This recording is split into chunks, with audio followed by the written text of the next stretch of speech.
Hello students, आपका मेरे channel Hindi teacher में स्वागत है। आज हम इस वीडियो में करेंगे पाठ 14 अकबरी लोटा। इस कहानी के लेखक हैं अन्नपूर्णानंद वर्मा जी। तो चलिए शुरू करते हैं। इस कहानी का सार क्या है? कहानी बेटा बहुत बड़ी हो जाती है, तो उसमें से जो मेन पॉइंट है, जो कहानी का निचोड़ निकल के आता है, इस वीडियो में हम उसी चीज़ का अध्ययन करेंगे। तो चलिए शुरू करते हैं। अकबरी लोटा कहानी का सारांश इस प्रकार है। कहानी के मुख्य पात्र लाला झाऊ लाल हैं, जिनका काशी के ठठेरी बाजार में मकान था और वह सामान्य जीवन व्यतीत करते थे।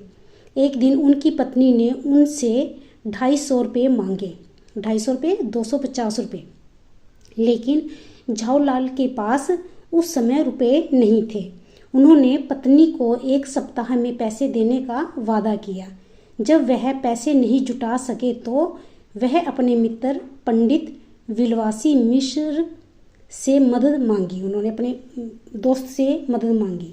एक दिन झाऊ लाल चिंता में छत पर टहल रहे थे और पत्नी ने एक बदसूरत लोटे में पानी दिया, जिसे पीते समय वह लोटा उनके हाथ से छूटकर नीचे गली में खड़े एक अंग्रेज अधिकारी के ऊपर गिर गया।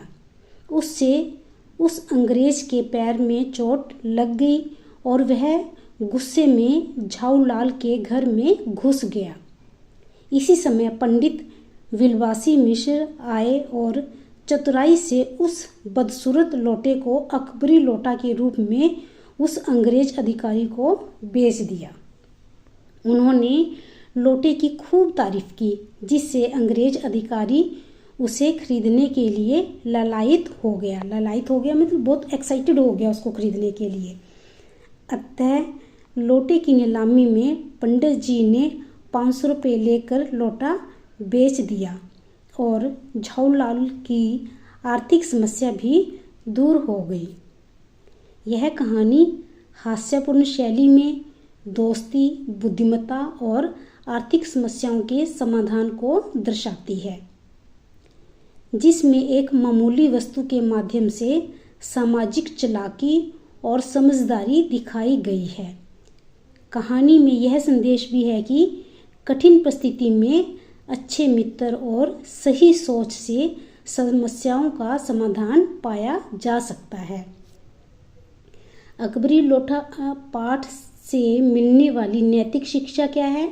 नैतिक शिक्षा यह है कि संकट की स्थिति में समझदारी से काम लेना और सही समय पर बुद्धिमत्ता दिखाना अत्यंत आवश्यक होता है। इस कहानी से यह सीखने को मिलता है कि समस्याओं को हल करने के लिए घबराने या परेशान होने की बजाय चतुराई और मित्रता का सहारा लेना चाहिए। अगर कुछ प्रॉब्लम आती है, या तो खुद उसको अपने स्मार्टनेस से उस प्रॉब्लम को सॉल्व करो, या फिर अपने किसी करीबी जो फेथफुल फ्रेंड हो उसके साथ अपनी प्रॉब्लम को शेयर करना चाहिए। कोई ना कोई रास्ता जरूर निकलता है। ठीक है जी, आगे है। साथ ही कहानी में यह भी संदेश है कि सच्चा मित्र कठिन समय में मदद करता है और साथ देता है। इसके अलावा पति पत्नी के बीच सम्मान और समझदारी बनाए रखना भी जरूरी है, जो जीवन को सरल और सुखमय बनाता है। कुल मिलाकर यह कहानी हमें समस्या समाधान, मित्रता और विवेकपूर्ण व्यवहार की शिक्षा देती है। यहीं पर इस कहानी का सार समाप्त होता है। मिलते हैं अगले वीडियो में इस कहानी के प्रश्न उत्तर के साथ। तब तक के लिए धन्यवाद। जय हिंद। बच्चों, प्लीज़ मेरे चैनल को सब्सक्राइब कीजिए, लाइक कीजिए, शेयर कीजिए और कमेंट कीजिए। Thank you.